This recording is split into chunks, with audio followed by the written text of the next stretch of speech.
I am a hiring manager at a tech company and I was hiring for summer internships a little while ago. We had a guy, about 19 years old, applying for a summer internship between his freshman and sophomore years of college. It was a virtual interview over Zoom because of COVID. A minute or two in, when I was introducing myself, his mom came in and introduced herself and started talking about her son's work ethic. I thought it was a little strange. I said something polite about wanting to hear from him. She just didn't get the hint and kept coming into camera frame during the interview and interrupting her son to answer questions for him. I asked a few technical questions which he seemed to answer well and then cut the interview fairly short. I thought that was all over and done with until I'd gotten an email from a woman, a month later, asking about her son's application. She seemed offended he hadn't gotten an acceptance or rejection. It bothered me. I felt bad for the kid honestly. Way back when I was a teenager, my mom used to pull the same shit. But luckily she only did that when I was 15 and working for a day camp. Not when I was an adult applying for engineering jobs. But I felt like this poor kid was getting his chances ruined because his mom wasn't giving him the chance to apply on his own. I sent an email back saying I was not at liberty to send information about an application to anybody but the applicant. I also asked HR to send an email to the kid saying sorry, but we were not making him an offer. It is something we usually do, but his rejection email must have slipped through the cracks with all the COVID craziness. Anyway, after we sent that, I got a phone call from his mom. She had a forwarded copy of the email, and she was demanding answers. I said that I could not comment on the guy's performance in the interview to her as she was not the applicant. If he wanted to reach out to me, I was happy to give him some feedback. However, I could say that regardless of his performance, her presence in the interview took him out of consideration for the position. We were looking for an independent and self-driven person for the position, and for that reason, it is important to see an applicant speak for themselves, follow up themselves, etc. I also said that, as a piece of advice, every hiring manager I've met in my career who sees someone other than the applicant answering questions during an interview, following up on the applicant's behalf, etc., would also put their resume in the "do not hire" pile. Since, while the applicant may be skilled and motivated, they need the ability to demonstrate those traits themselves. She blew up at me over that, kinda cussing me out to the point where I hung up. When I was 19 and a sophomore in college, I had a boyfriend I thought I really loved. Looking back, maybe it was just teenage puppy love infatuation. Not sure, but I guess it's not important. I know I'm very biased and what I want is what's best for my daughter, but I think my feelings are getting in the way of that. I had been with Tom for about 8 months at that point. He was on the baseball team and very popular. But one day I discovered I was pregnant and told Tom. He freaked out and got super pissed. He demanded I get an abortion, said he would not stay with me otherwise. He did offer to pay the full expenses of it though. So I went to the clinic and I couldn't do it. I'm very pro-choice and told myself the logical thing to do would be to have an abortion. But when it came down to it, I just couldn't do it. I admit part of it was that I was afraid, but I also felt an attachment for my baby. The thought of getting rid of him / her made me feel like throwing up. So I told Tom that I did love him and I wasn't trying to trap him, but I simply couldn't have an abortion. Maybe we could look into adoption, but abortion was out. Tom said he had never loved me, and while I was fun, I was now causing him too much trouble for him to bother with me anymore. And I was right, I wasn't going to trap him. He said I was free to choose to keep the baby, and he was free to choose to have nothing to do with me or it and to not even think of trying to get child support from him. I won't go into details, but Tom made it clear he would make life as miserable as possible for me if I tried to contact him again, get child support, etc. Maybe it was wrong to do, but I figured all that trouble and drama just wasn't worth it and I would make my own way. I was, however, devastated and completely heartbroken. I admit it really me up. I never spoke with or saw Tom again. I did consider adoption, but in the end, long story short, I chose to keep my child. Faith is 4 now. It's been a long and hard road, but I graduated college and got a job. We live in a tiny apartment and finances are tight, but we make do. I love Faith like crazy and I do not regret the choice to keep her whatsoever. She makes me a better person and we have a good life. However, 3 days ago I received a letter in the mail. It was from Tom. Inside the envelope was a letter and a check for $3,000. This is what the letter said: Vika, I know this is coming out of nowhere and I'm sorry, but I didn't know a better way to do this. I am so sorry for how I acted 5 years ago. I was selfish and a complete fool. I know that doesn't begin to cover it. These past 5 years have really had an effect on me. I got a job at Restraint. I started hanging out with different people. Good people instead of college jocks. I know I ran from my responsibility and I treated you with callous cruelty. I know I can't undo what I did, but I want to make it right. Here is a check for $3,000 for Faith. I know that doesn't begin to cover what her expenditures have been, but I wanted to show I am serious about what I'm about to say. I want to be a part of our daughter's life. I will go as slow as you like. I would very much like to set up regular child support payments as well as pay off whatever back child support I owe you for the past 5 years, including hospital appointments during your pregnancy. I know I don't deserve it, but I want to meet my daughter and be a part of her life in whatever way I can. I want to help her and I want to help you and start making up for the terrible way I acted. Here is my contact information. I am willing to do what you ask of me. Thank you for your time. Tom. I was blown away. I'm also beyond pissed off. I'm thinking of the pregnancy I had to deal with after getting dumped like that. Exams and papers I had to write. Giving birth to her on my own. The late night feedings, all the diaper changes, the constant crying. Trying to afford clothes to keep Faith warm during the winter as she grew while also making sure she didn't go hungry, the tantrums. The first steps, first words, the potty training. He wasn't there for any of that, and now he just wants to come waltzing into her life like nothing happened. After doing whatever he felt like now that Faith is out of the unfunny baby years and she's a well-behaved child who can now carry on a conversation and knows how to use toilet and doesn't wake up every 2 hours. Faith has started asking questions like, where is her daddy? How come she doesn't have a daddy? And I've been doing my best. I've been saying mommy doesn't know where daddy is, true until now. And she doesn't have a father because daddy wasn't ready to be one when she was born. Maybe that's the wrong answer, but I am doing my absolute best. I'm thinking of how Tom hurt me and bailed when life got hard. I can't stand the thought of him doing that to Faith. She's a sweetheart and quite sensitive.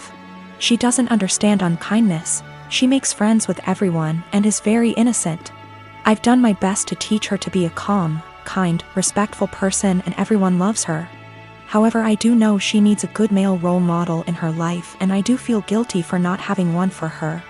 I haven't had a boyfriend or dated since Tom because all my energy and focus has been on graduating college, getting a job, and being a good mother to my daughter.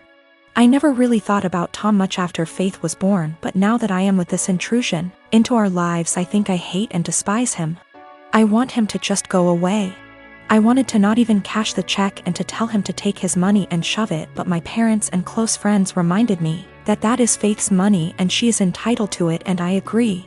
At minimum, I want to get some child support going because Faith deserves all the financial assistance and opportunities she can get.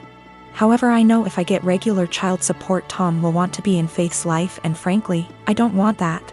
I don't want him to hurt her and bail when life gets hard, because it is when you have a kid.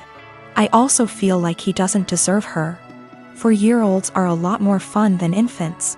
How convenient he suddenly shows up and wants to be a dad when the hardest part is out of the way. But I honestly do want what's best for Faith. I think she deserves to have a good daddy. I just don't think Tom is. I think Faith is better off having no dad than a bad or half-assed one. She deserves the money. But am I right to take the money and not give Tom any access to my daughter? I can't stand the thought of him hurting her. The thought of dropping her off at his house where I don't have access to her makes me want to scream and run away. Am I out of line for taking Tom's money but saying that's as close as he will ever get to her? I am not convinced in the slightest he has changed. I feel like this is guilt money and I want to throw that check in the trash. But it's Faith's money, not mine. Faith and I have a good life and I feel like Tom is going to ruin that. But is it right to keep Faith from her biological parent when he has sent the money? I hate feeling like I owe her him because of that. P.S. College boyfriend dumped me after I got pregnant and threatened to ruin my life if I tried to talk to or get child support from him. Almost 5 years later, I get a $3,000 check in the mail and a letter apologizing for what he did, and saying he wants to be a dad. I want to tell him to stay the hell away from us, but I want what's best for my child. Tom is listed as the father on the birth certificate. My best friend and I are quarantining at our apartment together. She's trans and has had trouble growing her hair out, so she wears wigs. She has some really cute ones in other colors that she wears for fun and stuff. But she has a standard everyday wig she wears most of the time. Lola never got the traditional girly childhood, so we've been making one for her in quarantine. We built a fort in the living room, have been making friendship bracelets, playing summer camp-style games. It's a lot of fun. Last week, Lola mentioned to me that she wanted to start a quarantine diary so that she could document her experiences for future generations. I actually thought it was really cool, and then we got on the topic of journaling and I told her about my first diary. One of those flismy lock diaries that every girl had as a kid. We bought matching ones as part of our Give Lola Her Childhood Back crusade. They took a little while coming in, but we got them on Friday. Saturday night, some of our friends from college decided to do an impromptu girls' night in. Lola was in the shower, so I answered the Zoom without her.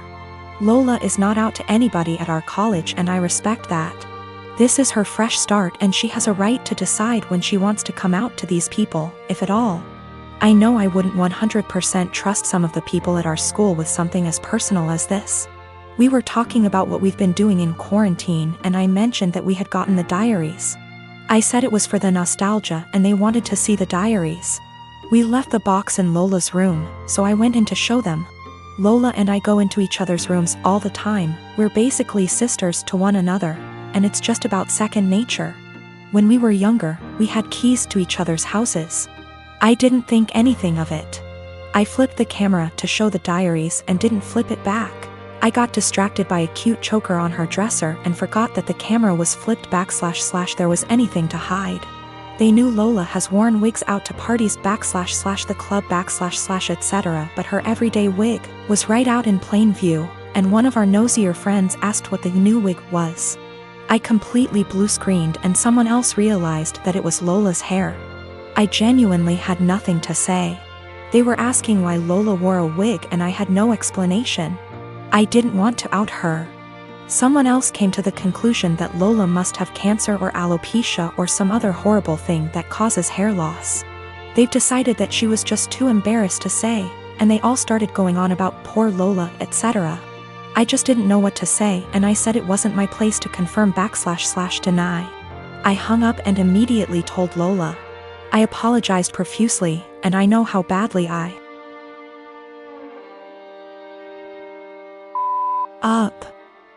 feel so guilty about it. But, understandably, she's upset. Now, she's being forced to decide whether or not to out herself. Lola, understandably, doesn't want to lie about having some serious disease and people are already trying to show support. At the same time, though, she doesn't want to have to come out. I don't know what to do.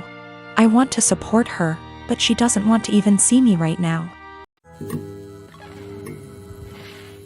My son Simon, he is 16, moved out of the room he used to share with his little brother and got his own room a few months back. Ever since, he's been complaining about his mom barging in without knocking and interrupting his sleep and studying. Sometimes when he's changing. I know that she's his mother, but he says he's got his own room and has a job and is learning to become an independent adult, but doesn't feel like his privacy is being respected even when that's his mom. He says he's not a kid anymore and is entitled to at least get a knock on the door before she comes in. He was getting tired of her not listening to him, so he came to me and said, "Dad, you need to help me set some clear boundaries with Mom." So I spoke to her about her need to knock before entering Simon's room. She was like, "What? And no, we're family, not strangers. Do you really expect me to foolishly knock on the door 5 times a day? That's ridiculous. Also, the knocks doors in their own home?" I told her my family, for instance. She made a face, then went on a rant about how my family hate each other's and the way they treat each other's like they were strangers is shameful. I told her family or strangers, it's about respecting one's privacy. We had an argument about it and I told her if she wasn't going to stop with the barging and refused to knock on the door before entering, then our son will get a lock. She did it again at 11 p.m. She barged in when our son was asleep. He jumped up because he got scared. Once he told me this, I told him to go ahead and get a lock and pay for it with his own money. There was literally no other way. My wife saw it and got upset, and my brother was visiting when she was raising her voice at me if I really went ahead and got a lock for Simon despite her disapproval, and said that I caught her off guard and it's not okay. Because this teaches our children that they can manipulate one parent into doing what they want. I told her that Simon got the lock, not me, and I already warned her about the possibility of him getting a lock because he was getting tired of her boundary crossing. So she should have expected this outcome. She mentioned the same above points in her defense and said locks mean secrets, and that's not good. My brother was sitting watching while she was complaining. She began chewing him out when he asked her to let Simon keep the lock and said it wasn't a big deal. She stopped talking to me and Simon till we removed the lock, but I've no intentions on doing that.